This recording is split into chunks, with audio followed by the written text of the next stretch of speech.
So good afternoon everyone and welcome to the Angus Conference. Congratulations to Angus Australia on 100 years, and I certainly think you can all agree they're putting on a really good show here. So thank you very much for inviting me to speak, and thank you for all coming along to listen. So today I want to talk to you about what we're calling Immune Dex, and what it's all really about is measuring the ability of animals to mount immune responses, and hopefully that will relate to their ability to resist disease.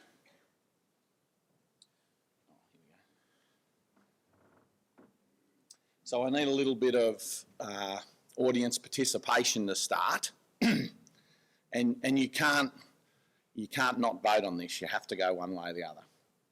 So I've got two animals up on the screen, and the only information you've got is that one animal weighs 390 kilograms and the other weighs 375, and I want you to tell me which animal do you think has the best immune system. So who would vote for animal A? Now remember, you've got to vote for one. Who would vote for animal B? So I think you'd agree it's a pretty hard decision at this point. So I'm going to continue to give you a little bit more info and we'll see what happens. So if I told you that animal A had an average daily gain of 1 kilo from birth to weaning and B 0.9 kilograms from birth to weaning, who would now vote for animal A and B? All right. So it's an easy trap to fall into to think that obviously the most productive animal will have the best immune system. But hopefully today the take-home message will be that that's not necessarily the case. Okay, so we go back to our previous question. What if I told you that animal A had pink eye at marking and some respiratory infection issues during yard weaning, while animal B had no recorded health issues? So who'd like to go with A now and B? So it's a much easier decision now, isn't it, when we've got some more information. So of course the animal has got the best immune system is the animal that has the best ability to resist the disease challenge. So I always like to start these presentations with a take-home message, because by the time you listen to me for half an hour, you might might not have that message in your head anymore. But the real take-home message, I think, for all livestock producers is that selecting for productivity is not the same as selecting for health and fitness. So we know we've got lots of data now from many food-producing animals, if you like, that if you select heavily for productivity, that you will increase susceptibility to disease. And that's for a couple of reasons. One is that a lot of economically important health issues are negatively correlated with production traits. And the other one, I think, is just as we push the boundaries for productivity, there is only a certain amount of nutritional resource there for an animal to perform in their environment. So hopefully by the end of this I will be able to convince you that when you're selecting for productivity in your herds, that you are not actually selecting for health and fitness. So most of the work I do at CSIRO, it can all really sit under the umbrella of trying to reduce the use of antibiotics in food producing animals. Now this is a huge issue for all industries. There's lots of regulation coming that will really restrict the use of antibiotics in our livestock systems. I must admit that Australia is positioned very well. We've been really quite good at putting procedures in place to ensure that we're quite responsible, but there is always lots of room for improvement. So why are we worried about the use of antibiotics in food? And it's really all driven by consumer confidence in our products. Consumers are concerned about this and we cannot ignore it. And why are they concerned? And it's because, whether it's a perception or whether it's true, and there's certainly a lot of debate out there as to what extent agriculture contributes to our ever-increasing problem around antimicrobial resistance, the perception's there, and as an industry we need to do something about it. So in some ways, and I'm not trying to paint too bleak a picture, but the perfect storm is brewing. And what I mean by that is, if we continue to select for production and ignore health and fitness, we are going to reduce the capacity of our animals to resist disease. I'm very confident to say that. But at the same time, increasing restrictions on the use of antibiotics in food are effectively going to rip off a band-aid that has allowed us to do that for quite some time. Of course, I think the beef industry, again, is in quite a good spot, and we certainly are not in dire straits, that is for sure. And we certainly, at this point, if we act now and put some real consideration into this, we certainly have time to avoid the storm. I like to use the example of the North American dairy industry as an example of where things can go wrong. They selected really heavily for milk production for 20 years, ignored health and fitness, ignored fertility, and they are really paying the price now. So reproduction rates in those cows are not good, and certainly health is not good. So I think in the beef industry, currently we haven't got to that point yet, but in the future, as we push harder and harder on production, we push that production envelope, we will see these problems start to come into our herds. So that's what I guess I mean by saying the perfect storm is brewing. So as an industry, as a beef industry, what can we do about it? And we think a lot about problems in terms of genetics, environment and management, and I don't think this is any different. The Immune Dex technology we come up with today is not going to solve this problem, and it's certainly not going to solve this problem on its own, and it will require lots of different strategies in combination.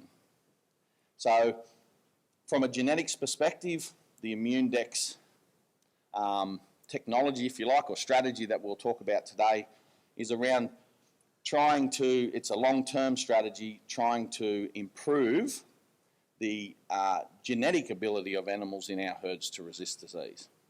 So combined with that, obviously environment is a big part of it. We can breed animals as bulletproof as we like. If you put them in a tough enough environment, well, they will succumb to that environment. So developing strategies to reduce the environmental pathogen load they're exposed to is really important. And when I'm talking about pathogens, I'm talking about infectious agents that can cause disease. So the other area I do quite a bit of work in is alternatives to antibiotics, and I see that as a shorter term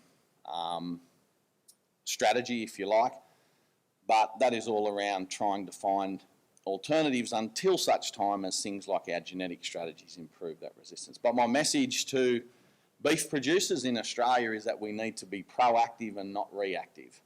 So let's not wait till we have the problem. Let's get in front of the game and avoid the problem. So what is Immune Dex?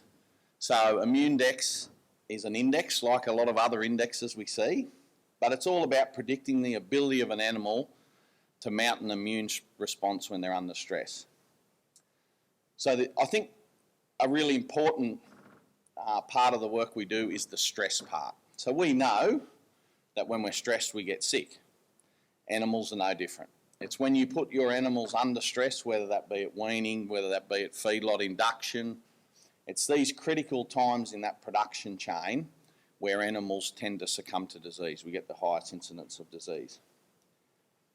And I think this little quote really sums up what I'm talking about. So the best immune system is not the strongest one, but rather the one that maximises fitness in the light of constraints. So we're not going out there to try and measure animals that can mount an immune response when they're happy and everything's going well. We want to know which animals can respond to immune challenge when they're under some stress. So you'll hear we talk a lot about immune competence and what it really means. Immune competence, immune capacity, it's just our way of describing how animals mount an immune response. So if you're a high immune competence animal, you have a good ability at mounting immune responses. If you're a low immune competence animal, you have a lower ability of mounting an immune response.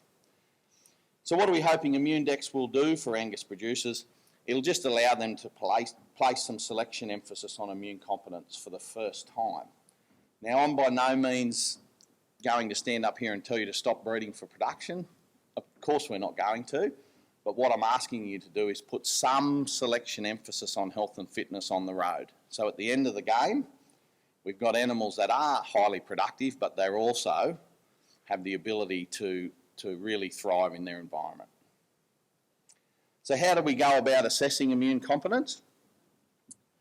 So obviously we need to measure a phenotype. For any new trait, that's a big part of it. And a lot of our early work was developing methodologies to be able to phenotype animals for immune competence. So what we do is we induce an immune response in the animal with a vaccination on the day of weaning.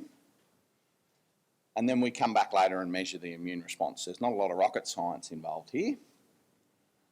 We combine measures of antibody and cell-mediated immunity to rank animals. Now, many of you will be familiar with antibody production. Vaccinate animals, they produce antibodies that protects them. But we'll often forget about the cell-mediated side of immunity, and it's really important as well, specifically for intracellular type pathogens like viruses. So what we do is we combine these measures into what we call this Angus Immune Dex. So the objective here is we're not targeting resistance to a specific disease, we're targeting resistance to a broad range of diseases by measuring different arms of the immune system and then bringing those numbers together. So if you rank high in the Angus Immune Dex, it means that your progeny are likely pretty good antibody responders and pretty good cell-mediated responders. So when we started this work, which was quite a while ago, I think it was way back cohort 2 and 3, and thanks to Bob Dent, he actually introduced us to the cooperator herds and helped us get this all off the ground. It was really important for us when we started this work on methodology that we used the right population of animals to look at these traits. So this was work that was funded by the Lot Feeders Association through MLA, and I must say the Lot Feeders Association has been very supportive of this work, not only this project but other projects we're currently working on. So why the Angus CSIRO benchmarking project? And I think for researchers out there, resources like the CSIRO benchmarking or animals in the CSIRO benchmarking program are an excellent resource for us to do our research. So they're in an industry relevant setting on commercial property. So I don't think as researchers we haven't been so good at actually working in commercial environments in the past. Sometimes we work in our own little institute with our own little group of animals, but I think it's really important that we work with animals that are industry relevant. Of course, there was extensive phenotypic data recorded on these animals. You just saw Christian's presentation, and they measure a whole swag of traits on these animals. So we could just stick our head in the sand and say breed for immune competence. We don't know what it will do to other traits, but just breed for it anyway. But I'd much rather know how it impacts on other traits, and then we can work out a strategy to go forward and make genetic progress in all of the traits that we're interested in. Of course, there's link size across multiple locations, different environments is really important for this work, as you'd imagine. Big ticket item for us is that the animals are genotyped. So, and currently, as Christian mentioned, we've phenotyped more than 3,000 calves. We've actually phenotyped about 4,000 calves now, but we still have some laboratory data to do. So I guess it's really thank you to the benchmarking project, because there is no way we could have conducted this research without having access to those animals in the benchmarking herds. So this is always an interesting slide to show people, because if you look across on the bottom axis of these graphs, they're just numbered 1 to 5, and those numbers just relate to one of the cooperator herds, and the letters just refer to the year drop. But the important thing to know is all the animals in that column above that are animals from the same herd. So what we're showing you here is how much variation there is in the ability of animals in your herd to respond to an immune challenge. So up the top I put a slide of weaning weight, because that's one we're really familiar with, so we know there's quite a bit of variation there. The one on the bottom left is cell-mediated. That's the cell-mediated response we measure. Quite a lot of variation there. So that's the kind of variation we're seeing in a single herd in a single year. On the right-hand side is antibody production to one of the components of that vaccine. Now we see everything from animals that basically don't respond to animals which are off the chart. So I think it's really important for you to see that you might think all the animals in your herd have the same immune capacity, but I can assure you that they don't.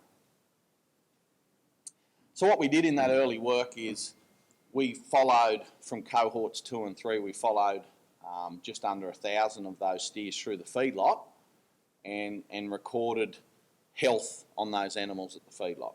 So we categorise those animals as low, average and high. So to be a high animal, it meant that you are quite good at antibody-mediated immunity and cell. To be low, you're pretty crappy at both.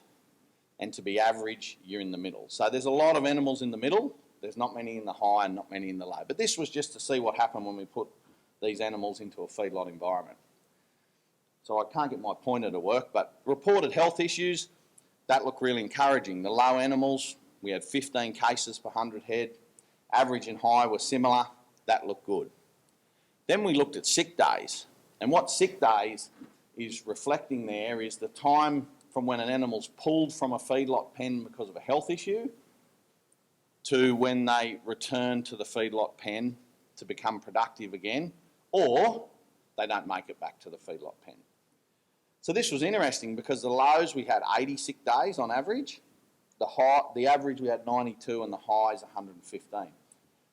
So that was a little bit concerning. That wasn't the way we expected that to go. So then we went on and looked at mortalities. So you'll notice with the total number of animals, as I mentioned, there's not many animals in the low group and there's not many animals in the high group because you've got to be really crappy or really good to make it into those teams. Most of them are in the middle. But what was interesting was the mortalities. So 6% of the low animals died, 1.2% of the average animals, and none of the high responder animals actually died from, this is from health-related issues at the feedlot. So, sorry, I should go back. So that helps answer the sick day question, is why are the high animals got a high sick day rate? And that is because those animals recover from the disease and go back to being productive. So you've got to remember, in amongst that, there's animals that have died. So I was counting if you were sick and you died 5 days later, that only equated to 5 days in the equation. If you were sick and went back to the pen 20 days later, that equated to 20 days. So what it was telling us is that difference in sick days really comes from mortality rate. So thanks to rangers, they provided lots of data on this. They told us what the animals cost to purchase on an individual animal basis, how much it cost them to feed them. They also had really detailed disease treatment data. And undoubtedly, Rangers Valley is a pretty good operator, so they have quite low incidence of disease. So when we add all this up, and I should say that the figures here, they exclude labour costs. Very hard for us to attribute labour costs. Opportunity costs, what I mean by an opportunity cost, if you have an animal in the feedlot for 50 days and it dies, well, you had an opportunity to have another animal in there being productive for 50 days, which we haven't accounted for. And potentially the big one is disease risk cost. And what that's about is if you've got an animal that's harbouring disease in your feedlot pen or your weaning pen at home on the farm, is that, of course, they're harbouring disease and spreading pathogens to the other animals in your herd. So when we looked at the numbers, we were quite surprised to find that a high responder animal, this is total health costs at the feedlot, were costing that feedlot operator about $3.50 versus a low animal which was costing them $103. But I think even more interesting is that there was only 11.7% of these animals that we classified as low immune competence animals, but they contributed to 35% of your health costs. So the message here is that there are some animals in your herd that are contributing a lot to your health costs. And if you go back to those graphs, it's those animals, those low responder animals, that are really sitting low on their response graph. So since then, that encouraged us. Obviously, we have to do a lot more work to validate that what we measure relates to improved health in the production environment. We're not saying that's the end of the ball game. We've done this tiny little bit of work and that's it. By no means. That's the key for moving forward, is to validate what we measure actually relates to improved health out there in industry. So following that initial study with MLA, Angus Australia were very supportive and actually funded us to continue testing the benchmarking calves. So as I mentioned, we now have tested around 4,000. These figures have been generated from about 3,000 animals. So heritability estimates, they're not high, but they're not super low. So that's encouraging, and they're very similar to what we've seen in dairy cattle in the past. And how does the antibody bit and the cell-mediated bit correlate with each other? And they do. The correlation's not strong, but it is favourable, and that's interesting because in dairy cattle we see a very different scenario where they are negatively genetically correlated. So in dairy cattle, what we see is high antibody responders tend to be lower cell-mediated responders, whereas here we've got some favourable correlation. Not a strong one, but that's good news. So this graph, this heat map, I just want you to concentrate on the things in the red box. So Immune Dex up the top, and what this is, the colours reflect correlations with various different traits that are measured as part of the benchmarking project. So if they're green, they tend to be, they're negative correlations. Now you've got to think about the trait to know whether they're favourable or unfavourable. And red means that they're positively correlated, and depending on the trait, again, that can be a favourable or an unfavourable thing. So there's lots of numbers and lots of information there, but what we found, and this was encouraging to me, is that the correlations were generally weak. Remember we said earlier that if you select for productivity, we expect that to increase susceptibility to disease. So I actually expected to have stronger, unfavourable correlations with production traits. That's what all the data would tell us. So this is a good result, I think, for us moving forward. So of course, we also, as part of when we measure immune competence, we're interested in, we look at temperament and we look at stress coping ability. How we look at stress coping ability is a rather crude way, and that is by measuring their weight change over weaning. It's a nice practical way to do it. Of course, it has a few hairs on it. You need to weigh the animals many times to get some sort of accuracy in that weight change, but that's what we do. And for temperament, we measure flight time, so that's exit time out of the crush, which many of you will be familiar with, and also crush score, which Angus have done for a long time as their measure of docility in that. So where you see docility, we're talking about crush score. So correlations with temperament and stress were favourable, but they're very weak. Correlations with fat cover were pretty much negligible, you'd say. The nice result for me that were correlation with production traits, although they're unfavourable and we expected them to be unfavourable, is that they're quite weak. So where are we at this point? So we've been able to now, after phenotyping quite a few animals, to actually generate research breeding values for sire benchmarking, for sires in the benchmarking program, excuse me. And what you have on the screen are I think there's 9 there. They're the 9 top ranking bulls, and this is from cohorts 2, 3, 6 and 7. We didn't actually test 4 and 5 cohort bulls. And you'll see that there's bulls from a range of different cohorts come up there. So the RBV value, that is essentially the Immune Dex value. So to get a good value there, you need to be pretty good antibody responder and a pretty good cell responder. We won't go into how it's calculated. If you have any questions about that, I have someone in the audience that can answer that for you, but it's not me. But those values aren't just thrown together. It takes into account the heritability of each trait, because we want to drive genetic gain equally. It takes into account the correlation of each trait and how they rank for each trait. So this is just a snapshot. This information, there's a full list. I think there's 195 sires. Christian, is that right? 165 of your benchmarking. If you're interested to look at the research breeding values for this trait, Christian will have them at the Angus Australia stall out here in the trade area, or they're available on the Angus Australia website through the sire benchmarking tab if you want to go and have a look. So, I mean, this is I guess, culmination of quite a bit of work for us, but we're not by no means suggesting this research breeding value is the end of the game. We have a whole stack more work to do to improve the accuracy of that, but also to validate that phenotype, the predictive value of that phenotype to tell us about how they will cope with disease instance. So we've got a lot more work to do. Current future projects. So as I mentioned, we're not dropping the ball here and running away. We've got a lot more to do. So the benchmarking calves, when they go through the feedlot environment, I must admit they're pretty much wrapped in cotton wool a little bit because they're not mixed with unfamiliar cattle. They're prepped up well by the cooperator herds. They're vaccinated. So you consider them to be quite low risk for disease at the feedlot.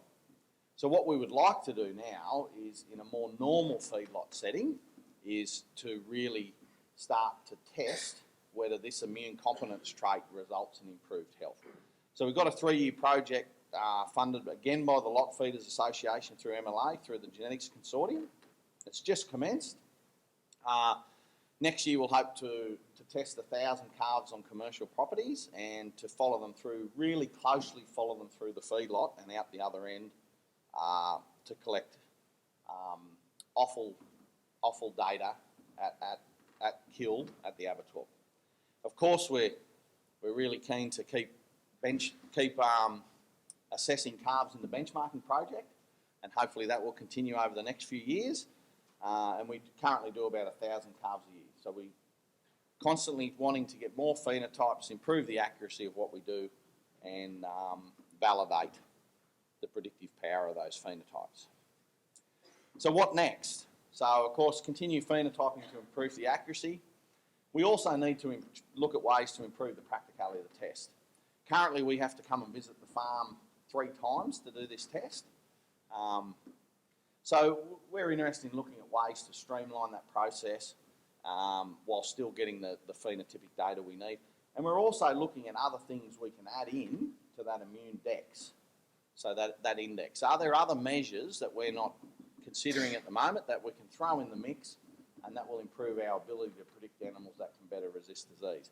So one method I'll mention is we're looking at microRNA profiles in these animals. We won't go into what that's all about, but we know that microRNA profiles, certainly in human medicine, have been shown to be a reasonably good indicator of people's ability to resist disease and also to clear disease once they've got the disease. And so we're currently working with some collaborators down at Geelong looking at that. Validate the benefits of selecting for immune competence. That's what the MLA project is all about. And where would we like to see this go into the future is we're always working towards development of a genomic test for immune competence. And we see that for commercial producers to be really important to help them make decisions around selection of replacement commercial heifers, so females entering their breeding system. But we also see huge potential for feedlot operators as the cost of genomic tests come down and the speed at which they can do those genomic tests and get results back to you. We think there's real potential for some sort of genomic test for immune competence being used to pre-screen feeder cattle before they go to the feedlot. If we can identify those 11% of low responders and get them out of the system, and what I mean by out of the system is maybe send them down a pasture backgrounding chain rather than going into the feedlot, I think that would be a really beneficial thing to do. So what do we hope Immune Dex will deliver to you as Angus producers and feedlot operators? So we're hoping, and we're still trying to validate this, that Immune Dex has the potential to reduce the incidence of disease in beef cattle or in Angus cattle, and we hope that happens at the feedlot and at home on pasture. The other thing we haven't talked about today is the potential spin-off of improved responses to vaccination. So a big issue with any vaccination, it doesn't matter how good the vaccine is, you will get a proportion of animals that just do not respond well to that vaccine. So I don't want you to think that using Immune Dex will allow you to reduce the number of vaccinations you're using or stop vaccinating. That is definitely not what this is about. This is about giving you tools to help improve the efficacy of those vaccinations. So if we can identify those animals that don't respond to vaccines and get them out, then the responses you're using, which you need to get, the vaccines you're using, which you need to continue using, will hopefully work better for you. Of course, improved health and welfare. Big one in my view is reduced use of antibiotics. Reduce health-related costs, obviously, for you guys, the producers and feedlot operators. A big one that's hard to put figures on is improved consumer confidence in beef products. And that's one that I think we sometimes forget a little bit about, but it's potentially the biggest driver on that whole page, to be honest. And of course, provide a competitive edge for Angus cattle in Australia. And I think what we're really after is a sustainable Aussie beef industry.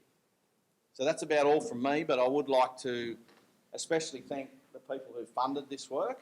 That guy in the crush is not a high responder, apparently, according to the test team. But I'd like to thank MLA for co-funding the work, and of course that comes through the Lot Feeders Association. The lot feeders are very keen to promote improved health and welfare of animals in their system. They know the importance and they're putting money into it, and we thank them for that. Of course, a big thanks to Angus Australia, because without Angus Australia we would not have been able to do any of this work.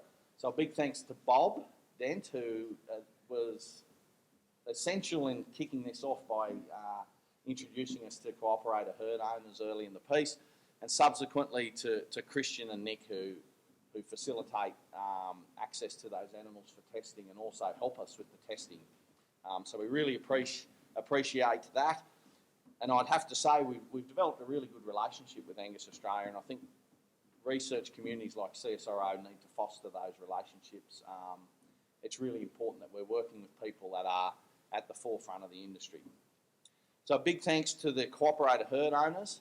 I see Hugh Munro here. So the early work, a lot of the early work was done at Glenroy. Hugh was a terrific host. We love to go out and talk to Hugh, so thank you, Hugh. But there's a lot of, and Steve Chase is here, so more recently we've been at Waitara. And it's the cooperator herd owners. If we don't have access to animals, we can't do the work. So it really starts with them. And all of the cooperator herd owners that have been involved, and there's a whole stack of them, we thank you very much for your hospitality and for letting us come onto your farm and do our testing. I think there was a bit of concern early on we'd turn up with white capes on and grey hair out like this, but after they got to know us, they thought, oh, this crew's not too bad. Angus Australia staff I've already mentioned. I'd like to thank the CSIRO genomics team. As Andrew mentioned, I'm in the phenomics team, but the genomics team are the guys that take the data and do all the fancy stuff and deliver the EBVs to you, so we thank them. Sonia's in the audience from the genomics team. And a big thanks to the CSIRO technical staff, because they do the lion's share of the work here. So Dom and Amy are here today that do all the work in the field and do all the work back in the lab. So thank you.